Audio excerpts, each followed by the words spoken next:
and gentlemen, are you ready?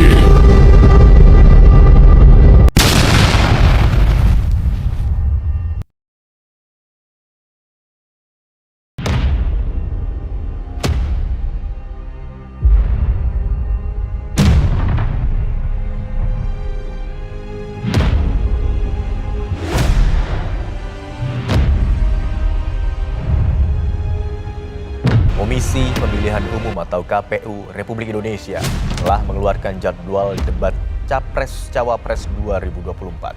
KPU akan menggelar debat Capres-Cawapres sebanyak 5 kali dan digelar di Jakarta. Debat dimulai pada 12 Desember 2023 hingga 4 Februari 2024.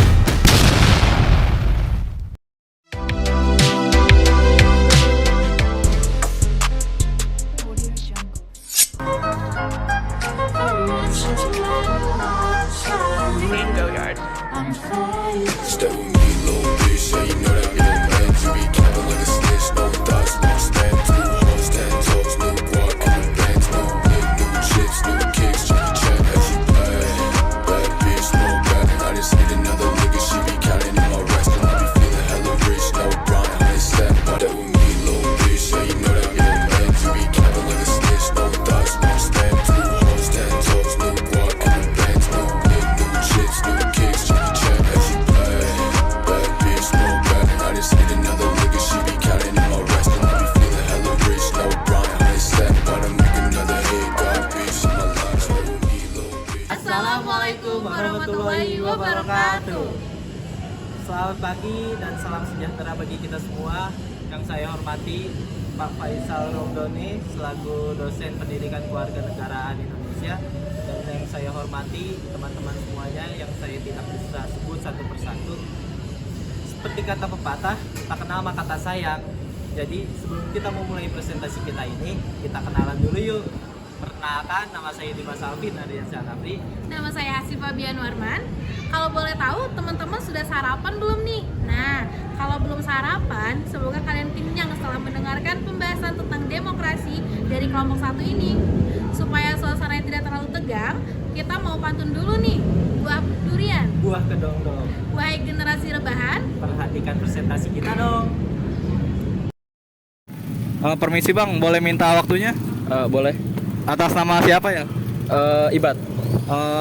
Mas Ibad, di sini saya mau mempertanyakan beberapa hal tentang pemilu nanti di 2024. Kira-kira apa ya kriteria pemimpin yang ideal menurut Mas Ibad? Menurut saya sih pemimpin yang ideal itu pemimpin yang punya track record yang jelas dan juga punya basic yang jelas gitu. Kayak misalkan pendidikannya apa, dia ngaturnya apa gitu. Kalau semisal nih, kira-kira nanti di tahun 2024 pemilu nanti udah ada gambaran nggak siapa yang bakal mendapatkan poin atau suara yang paling banyak? Kalau itu udah kelihatan sih, kalau menurut saya itu Prabowo. Kenapa tuh bisa milih Prabowo? Waktu periode sebelumnya aja Prabowo menang selisih bedanya dikit sama Jokowi. Udah gitu sekarang ditambah dengan adanya Gibran di kubunya si Prabowo ini. Jadi suaranya bertambah. Kalau menurut Bang Ibad gimana nih pendapat mengenai orang yang golput dalam pemilu 2024? Golput ya, kalau menurut saya sih itu hak mereka ya, itu wajar karena mungkin dari mereka sendiri tuh belum tahu calon pemimpin mereka itu kayak gimana dan belum tahu juga track recordnya itu kayak gimana. Ada yang belum jelas gitu track recordnya. Tips dan trik memilih pemimpin yang baik itu gimana sih? Kalau menurut saya sih jangan cuma lihat dari janjinya aja ya, karena kampanye ini pasti semuanya pada jual janji. Jadi kita harus juga bisa lihat track recordnya itu dia emang dari sebelumnya itu udah janji yang pernah dia janjiin itu udah pernah kelakuan belum, udah pernah kejadian belum. Itu aja sih kalau dari saya. Makasih ya Mas Ibad atas waktunya. Ya, sama-sama. Ya, mari. Kita mau wawancara nih tentang demokrasi pemilu tahun 2024. Gimana sih kriteria pemimpin yang diinginkan? Kriteria pemimpin yang diinginkan itu ya sesuai dengan kemajuan zaman sekarang ya. Dia berinovasi, dia berwawasan tinggi di taraf baik nasional maupun internasional, yang memiliki jejak yang baik, dan visi dan misi kedepannya itu yaitu jelas apa yang akan dilakukan kedepannya setelah menjadi presiden yang akan datang. Kira-kira pemilu 2024 nanti siapa yang bakal jadi raih poin suara terbanyak kan? Oh jelas Anies Baswedan dong. Terus apa alasan memilih kandidat tersebut? Ya dilihat dari rekam jejak yang sudah ada ya, dari demokrasi, terus kerukunan dan kedamaian di dalam bermasyarakat, sosial itu terbangun dengan baik ya. Dari segi sosial, politik dan agamanya itu terusung rata dengan baik. Baik yang di jenjang sosialnya, yang mana rumah yang terdahulu pernah digusur itu diganti dengan perumahan yang lebih layak. Dimana yang kita tahu ya, di balik penggusuran tersebut beberapa masyarakat itu mengalami banyak sakit dan juga meninggal dunia. Terus juga untuk di bidang agama yang mana telah diisukan kepada Anies Baswedan sebelumnya, bakal radikalisme lah, bakal negara menjadi suatu negara Yaman lah bila mana dia memimpin jadi gubernur. Tapi nyatanya kan tidak, yang dimana semua gereja itu tidak terpenuhi IMB-nya yang ditolak oleh masyarakat. Bahkan masyarakat tersebut mendukung kerasnya Anies untuk memenangkan beliau di pemilihan gubernur kemarin. Dan alhamdulillah berkat kerja keras beliau dengan melakukan pendekatan secara langsung, akhirnya terrealisasilah IMB tersebut untuk membangun sebuah gereja. Yang kita lihat di sanalah tempat kerukunan, kedamaian dalam masyarakat memeluk agamanya masing-masing. Tips dan trik memilih pemimpin yang baik. Lihat rekam jejaknya, lihat visi dan misinya, lihat orang-orang sekitarnya, dan garis keturunannya siapa, dari mana, dan apa dasar beliau ingin ikut serta dalam kontestan pemilu ini. Apakah buat memajukan suatu negara, buat menghasilkan masyarakat yang berintegritas dan mumpuni untuk jenjang internasional, atau hanya untuk memperkaya keluarga sendiri ya.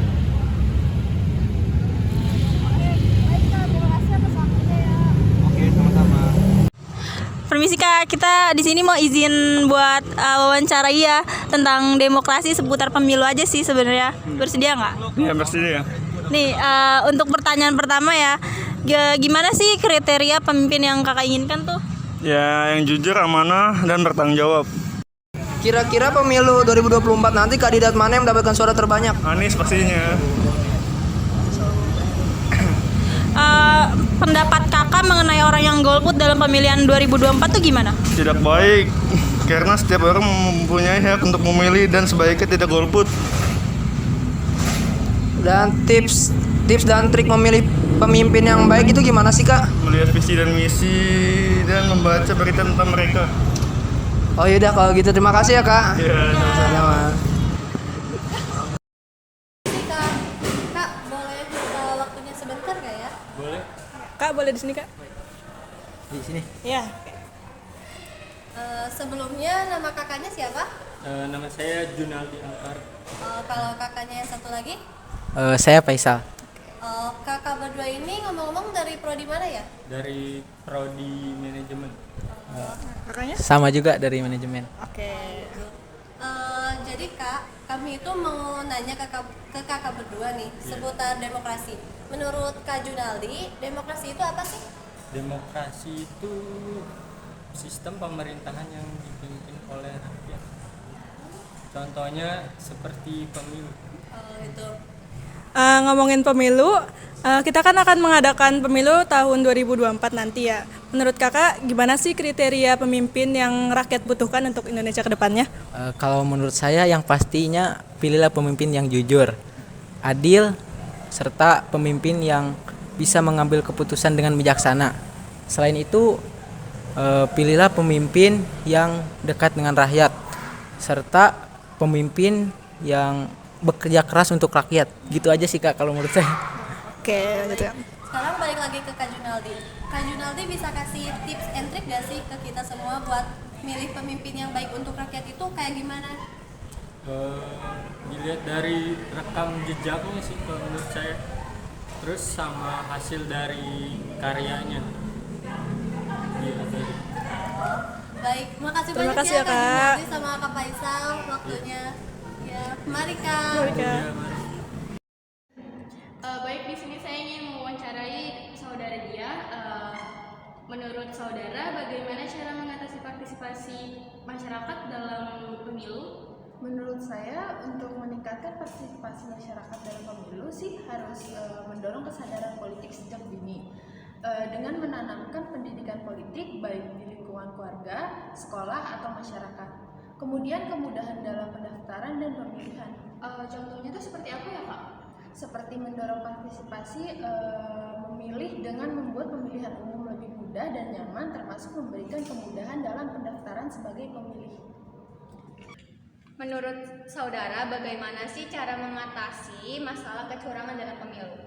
Menurut saya, untuk mengatasi masalah kecurangan dalam pemilu itu bisa masyarakat itu sendiri yang mengetahui kecurangan itu bisa melapor ke petugas pemilu yang ada di daerah tersebut atau melakukan pelaporan kepada Bawaslu melalui online, datang ke tempat masing-masing atau melalui WhatsApp Bawaslu itu sendiri atau menggunakan aplikasi pelapor seperti Gowaslu. Emang kalau kita lapor ke Bawaslu bakalan diterima? Setiap laporan pasti ada yang diterima, ada yang juga tidak diterima, tergantung tingkat ketelitian atau pelapor tersebut. Kayak mungkin kalau data-datanya nggak lengkap itu bisa aja nggak diterima, cuma kalau lengkap tuh pasti diterima dan diseleksi.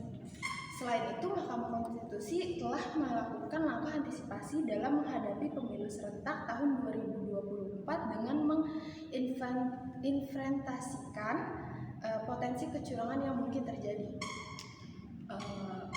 Baik Kak, untuk waktunya terima kasih ya Kak. Baik, di sini saya akan mewawancarai saudara Jamal Abdul Jabar untuk 3 pertanyaan. Sebentar lagi kan diadakan pemilu 2024 nih.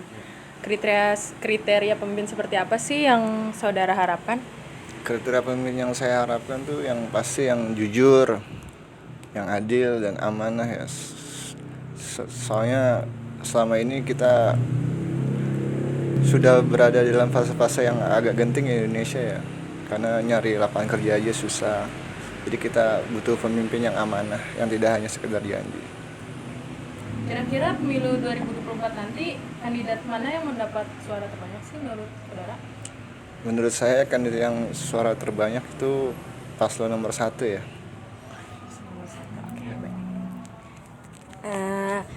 Apa sih pendapat Anda mengenai golput dalam pemilu? Golput dalam pemilu bagi saya itu sangat merugikan ya. Merugikan diri sendiri dan orang lain, karena kalau kita tidak memilih itu sama aja kita tidak ikut berpartisipasi dalam berpolitik di Indonesia ini. Sedangkan di Indonesia ini kita harusnya ikut dalam berpolitik. Jadi gitu ya Kak. Terima kasih atas waktunya. Sekian presentasi dari kelompok 1. Izinin kami memberi pantun terlebih dahulu. Pergi ke Pamulang membeli madu. Pulangnya tidak lupa membeli ceri. Cukup sekian video dari kelompok 1. Cakep. Sudah waktunya kami pamit undur diri. Thank you.